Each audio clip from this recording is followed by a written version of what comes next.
विभिन्न लिपियों में 1 से लेकर 9 तक की संख्याओं के संकेत। देवनागरी लिपि,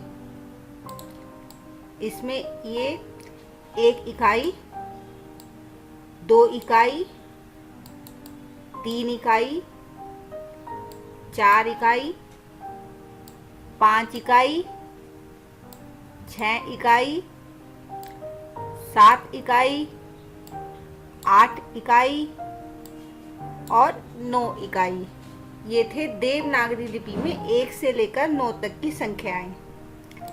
अब बात करते हैं रोमन लिपि की। इसमें ये फर्स्ट, ये सेकंड, ये थर्ड, ये फोर्थ, ये फिफ्थ, ये सिक्स, ये सेवन, ये 8 और ये 9। ये थे 1 से लेकर 9 तक के रोमन लिपि में संकेत।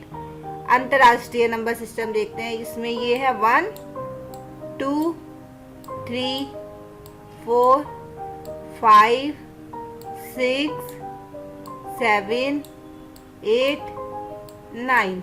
ये थे अंतर्राष्ट्रीय पद्धति में 1 से लेकर 9 तक के नंबर। अब जानते हैं स्थानीय मान। इसको बोलते हैं इंग्लिश में प्लेस वैल्यू।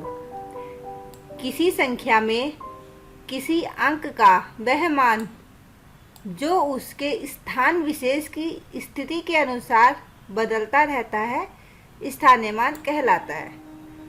अब जैसे उदाहरण देखते हैं। यहाँ ये संख्या दे रखी है, इसमें प्रत्येक का स्थानीय मान नीचे लिखा हुआ है। हम अपने दाईं तरफ से शुरू करते हैं। इकाई, दहाई, सैकड़ा, हजार, 10,000, लाख और 10 लाख। इकाई के स्थान पर हमने लिखा 4, दहाई के स्थान पर 5, सैकड़े के स्थान पर 6, हजार के स्थान पर 9, 10,000 के स्थान पर 8, लाख के स्थान पर 5 और 10 लाख के स्थान पर 2 लिखा। अब दी हुई संख्या में 4 का स्थानीय मान जो इकाई के स्थान पर है वह है 4 गुणा 1 बराबर 4। अब सेम इसी संख्या में 5 का स्थानीय मान जो दहाई के स्थान पर है वह है 5 गुणा 10, क्योंकि वो दहाई के स्थान पर है, इसलिए हो गया 50। इसी तरह 6 का स्थानीय मान जो सैकड़े के स्थान पर है उसका स्थानीय मान हो गया 6 गुणा 100 बराबर 600।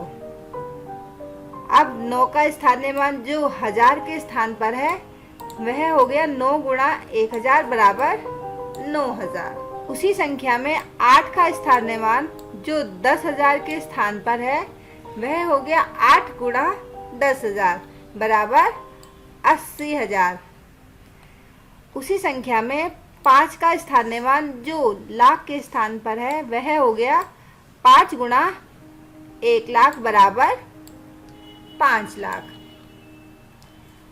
अब उसी संख्या में 2 का स्थानीय मान जो 10 लाख के स्थान पर है वह हो गया 2 गुणा 10 लाख बराबर 20 लाख। ये थे हमारे स्थानीय मान। अब देखते हैं जातीय मान, जो जिसको इंग्लिश में फेस वैल्यू को कहते हैं। किसी संख्या में किसी अंक का जातीय मान वह मान है जो उसका अपना मान है, चाहे वह अंक किसी भी स्थान पर हो। अब जैसे नीचे संख्या दी हुई है, इसमें हम 4 का जातीय मान 4 ही होगा। 4 हमारा 5 की जगह पर होता तो भी इसका मान जातीय मान 4 ही होता। अब उदाहरण इसे समझते हैं। संख्या 3477 में दोनों साथ के स्थानीय मान और जातीय मान ज्ञात करने हैं। स्थानीय मान के लिए यहाँ 3 हमारा हजार के स्थान पर है तो इसलिए ये हो गया 3000। 4 हमारा सैकड़े के स्थान पर है इसलिए ये हो गया 400। 7 हमारा दहाई के स्थान पर है इसलिए ये हो गया 70 और ये 7 इकाई के स्थान पर है, इसलिए ये हो गया 7। तो हमारे पहले 7 के और दूसरे 7 के स्थानीय मान, पहले 7 का स्थानीय मान 7 हो गया और दूसरे 7 का स्थानीय मान 70 हो गया, और दोनों ही स्थान के जातीय मान हमारे 7 ही होंगे। अब देखते हैं अगले अनुवर्ती संख्या।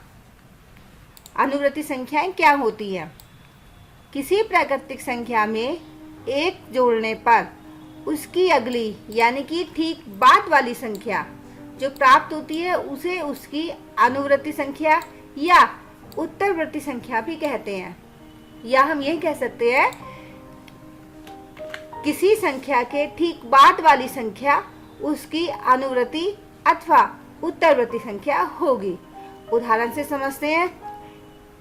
1 की अनुवर्ती अथवा उत्तरवर्ती संख्या क्या होगी? 1 में हमने 1 जोड़ा 2, यानी कि 1 की अनुवर्ती संख्या 2 होगी। अब 9 की अनुवर्ती संख्या देखते हैं। 9 में 1 जोड़ा, ये हो गया 10, तो 9